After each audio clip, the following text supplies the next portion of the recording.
Emotionally ഒരാളേനെ effect ചെയ്യുന്ന കുറച്ച് കാര്യങ്ങൾ ഞാൻ പറയാം. ഒരുപക്ഷെ നിങ്ങളതിന് കുറച്ചെങ്കിലും ഇമ്പോർട്ടൻസ് കൊടുക്കുകയാണെങ്കിൽ നിങ്ങളുടെ ഏത് റിലേഷൻഷിപ്പിനെങ്കിലും കുറച്ചും കൂടി ബെറ്ററാക്കി കൊണ്ടുപോകാൻ പറ്റും. എപ്പോഴും കാണുന്ന കുറച്ച് കാര്യങ്ങളാണ്, പലപ്പോഴും കൗൺസിലിങ്ങിന് വന്നിരിക്കുന്ന പലരുടെയും അടുത്തു നിന്ന് കേൾക്കുന്ന കാര്യങ്ങളാണ് ഞാൻ നിങ്ങളുടെ അടുത്ത് ഷെയർ ചെയ്യാൻ ആഗ്രഹിക്കുന്നത്. പിന്നെ ഈ ഒരു കാര്യത്തിൽ ഞാൻ പ്രത്യേകം എടുത്ത് പറയുകയാണ്, കുറച്ച് കാര്യങ്ങൾ പറയുമ്പോൾ അത് ഷെയർ ചെയ്യുക എന്നുള്ളത് മാത്രമാണ്. ഓരോ വ്യക്തിയും യുണീക്കാണ്, ഡിഫറെൻ്റാണ്. ഓരോരുത്തരും അവരുടെ സങ്കടങ്ങൾ എടുക്കുന്നതും വ്യത്യസ്തമായ രീതിയിലാണ്. അതുകൊണ്ട് തന്നെ അതിനെ ആ രീതിയിൽ എടുക്കണമെന്ന് നിങ്ങളോട് എല്ലാവരോടും റിക്വസ്റ്റ് ചെയ്യാം. പലപ്പോഴും പറയുന്ന വീഡിയോസിനേക്കാൾ കൂടുതൽ വേറെ ഏതൊക്കെയോ അർത്ഥത്തിൽ മനസ്സിലാക്കിയെടുക്കുന്ന ആളുകളാണ് പലരും. അതിലൊന്നും എനിക്ക് ചെയ്യാൻ പറ്റുന്നൊരു കാര്യമല്ല. കാരണം ഞാൻ പറയാൻ ആഗ്രഹിക്കുന്ന കാര്യങ്ങളെക്കാൾ കൂടുതൽ മനസ്സിലാക്കിയെടുക്കുന്നത് നിങ്ങളുടെ ഏതെങ്കിലും സിറ്റുവേഷൻ കൊണ്ടായിരിക്കും. ഇവിടെ നിങ്ങളുടെ ഇമോഷണൽ ലെവലിനെ ആശ്രയിച്ചിട്ടാണ് അതിരിക്കുന്നത്. പലപ്പോഴും ഓരോ കാര്യങ്ങൾക്കും മറ്റുള്ള ആൾക്കാരെ കുറ്റപ്പെടുത്തിക്കൊണ്ടിരിക്കുന്ന ആൾക്കാരെ നമ്മൾ നമ്മുടെ ജീവിതത്തിൽ കാണാറുണ്ട്. ഇമോഷണലി വീക്കാക്കുന്ന പല കാരണങ്ങളിൽ പല ആളുകളുടെയും സെൽഫ് എസ്റ്റീമിനെ ബാധിക്കുന്ന ഒരു കാര്യമാണ് പബ്ലിക്കായ ഒരു സ്ഥലത്ത് വെച്ചിട്ട് ഒരാളിനെക്കുറിച്ച് ഏറ്റവും കൂടുതൽ ക്രിട്ടിസൈസ് ചെയ്യുന്നത്. ഒരു കാലത്ത് ഏറ്റവും നന്നായിട്ട് അപ്രീഷിയേറ്റ് ചെയ്ത് പറഞ്ഞ ആളുകൾ ഒരു 4 ആൾ കൂടുന്ന ഒരു സ്ഥലത്ത് വെച്ചിട്ട് അപ്പുറത്തേക്കും ഇപ്പുറത്തേക്കും മാക്സിമം ചളി വാരി എറിയുന്നത് അതൊരു മോശപ്പെട്ടൊരു കാര്യം തന്നെയാണ്. അതുമാതിരി തന്നെ എന്തെങ്കിലും ഒരു അബദ്ധമോ പ്രശ്നമോ മിസ്റ്റേക്കോ ഉണ്ടായിട്ടുണ്ടെങ്കിൽ അതിനെ അങ്ങോട്ട് വലുതാക്കി ഒരു ഭയങ്കര കോമഡിയാണെന്ന് വിചാരിച്ചിട്ട് പറയുമ്പോൾ നിങ്ങൾക്കത് കോമഡി ആയിരിക്കാം. പക്ഷേ ആ വ്യക്തിക്ക് നിങ്ങൾ ആരെയാണോ കളിയാക്കുന്നത് ആ വ്യക്തിക്ക് അതൊരു കോമഡി ആവോ എന്ന് ചോദിച്ചാൽ നോ, അതിനുള്ള ചാൻസ് കുറവാണ്. നിങ്ങളാരാ അതൊക്കെ പറയാൻ? അതൊക്കെ കോമഡി ആയിട്ട് സ്വീകരിക്കുന്നവരുണ്ടോ? ഉണ്ടെങ്കിലായിക്കോട്ടെ, നോ പ്രോബ്ലം. എന്നാലും അധികം പേർക്കും അതൊരു വിഷമം തന്നെയാണ്. അത്രമേൽ പ്രിയപ്പെട്ട ഒരാൾ അത് കളിയാക്കി എന്ന് പറയുമ്പോൾ അത് ഒരു പ്രാവശ്യം കളിയാക്കിയാലും സാരില്ല, അതൊരു തമാശയല്ലേ എന്ന് പറഞ്ഞ് കേൾക്കുന്ന ആൾക്കാർ പിന്നീട് കാണാം അതിങ്ങനെ റിപ്പീറ്റ് ചെയ്തിട്ട് അതിനെ കൊണ്ടു നടക്കുന്നവർ. അത് ഏറ്റവും കൂടുതൽ പെയിൻഫുൾ ആയിട്ടുള്ളൊരു കാര്യമാണ്.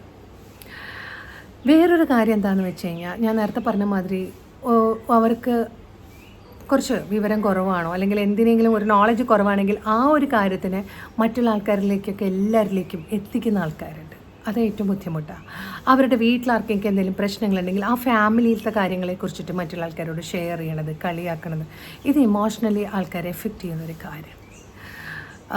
നിങ്ങളുടെ കൂടെ കൂടിയ ശേഷമാണ് ഞാൻ എൻ്റെ സന്തോഷം മുഴുവൻ പോയത്, അല്ലെങ്കിൽ നിങ്ങൾ മാത്രമാണ് എൻ്റെ ലൈഫിലെ എല്ലാ പ്രശ്നങ്ങൾക്കും കാരണം, നിങ്ങൾ ഒന്നിനും കൊള്ളില്ല, ഇതുമാതിരി ഒരാളുടെ കൂടെ എൻ്റെ ജീവിതം കൊണ്ടുവന്നതാണ് നശിപ്പായത് എന്ന രീതിയിലുള്ള വർത്തമാനങ്ങൾ, ടോക്കുകൾ, ഇതെല്ലാം ഇമോഷണലി വീക്കാക്കുന്ന ഒരു കാര്യമാണ്.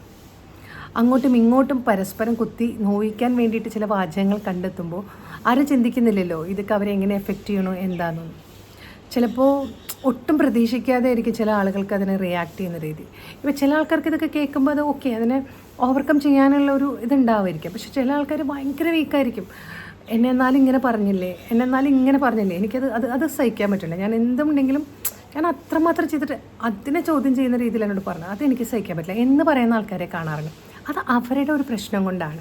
അപ്പോൾ അതിന് ഇത്ര വലിയ ആക്കേണ്ട ആവശ്യമുണ്ടോ? ഒരു സംഭവമല്ലേ അത് പറ്റിയത്. നോക്കൂ, ഒരാളോട് നമുക്ക് അങ്ങോട്ട് അതങ്ങോട്ട് മറന്നു പോകും എന്ന് പറഞ്ഞാൽ അങ്ങനെയല്ല.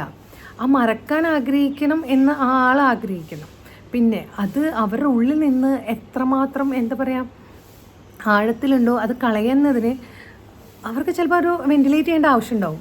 എന്തിനാ ഇങ്ങനെ എപ്പോഴും ഇങ്ങനെ പറഞ്ഞുകൊണ്ടിരിക്കണം? നീ എന്തിനാ ഇങ്ങനെ എപ്പോഴും പരാതിപ്പെട്ടുകൊണ്ടിരിക്കണം? ഞാൻ എങ്ങോട്ട് പോകുമ്പോഴും നിന്നെ ബോധ്യപ്പെടുത്തണം. നിനക്ക് എന്തിനാണ് ഇങ്ങനെ സംശയം? എന്തോരം കാര്യങ്ങളല്ലേ ചോദിക്കണം.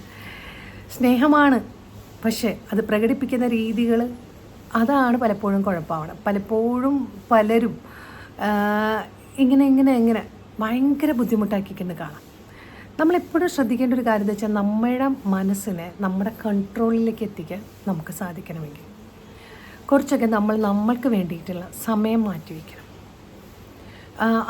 ഇവരൊക്കെ വിഷമിക്കുമോ എന്ന് ആലോചിച്ചുകൊണ്ടിരിക്കുമ്പോൾ നമ്മൾ സ്വയം നമ്മളോട് ചോദിക്കണം നമ്മൾ എത്രമാത്രം വിഷമിക്കുന്നുണ്ട് എന്നുള്ളത്. നമ്മളെ വിഷമിപ്പിച്ചു വെച്ചാൽ അതേ രീതിയിൽ 2 തട്ട് അവർക്ക് കൊടുക്കാം എന്ന് വിചാരിച്ച് ചെയ്യുന്നവരുണ്ട്. അതിപ്പോൾ അത്ര വലിയ കാര്യമില്ല, അത് ആർക്കും സാധിക്കുന്നൊരു കാര്യം. പക്ഷേ നമ്മുടെ മൈൻഡിനെ ഓക്കെ ആക്കി ആ പ്രശ്നത്തിന് നമുക്ക് ഓക്കെ അല്ലാത്തത് എനിക്കത് ഓക്കെ അല്ല എന്ന് പറഞ്ഞു പോകാൻ നമുക്ക് സാധിക്കുന്നത് നല്ലതാണ്. നമ്മൾ പ്രതികരിക്കേണ്ടടുത്ത് പ്രതികരിക്കാനും നമുക്ക് സാധിക്കണം, പറയാനും സാധിക്കണം. അപ്പോൾ അങ്ങോട്ടും ഇങ്ങോട്ടുള്ള ബന്ധങ്ങളിൽ ഇമോഷണലി വീക്കാക്കുന്ന പല ആൾക്കാരുടെ വൈകല്യങ്ങളെക്കുറിച്ചിട്ട് അല്ലെങ്കിൽ അവരുടെ വീക്ക്നെസ്സിനെ കുറിച്ചിട്ട് എന്താണോ പറഞ്ഞ് അത്ത് വെച്ചിട്ട് ഇങ്ങനെ കുത്തി താഴോട്ടാക്കുന്ന ആൾക്കാരുണ്ട്, പിൻ പോയിൻ്റ് ഇട്ടിട്ട്. അതൊട്ടും ചെയ്തു കൂടാൻ പാടില്ലാത്തൊരു കാര്യമാണ് ഏതൊരു ബന്ധത്തിലും. Thank you.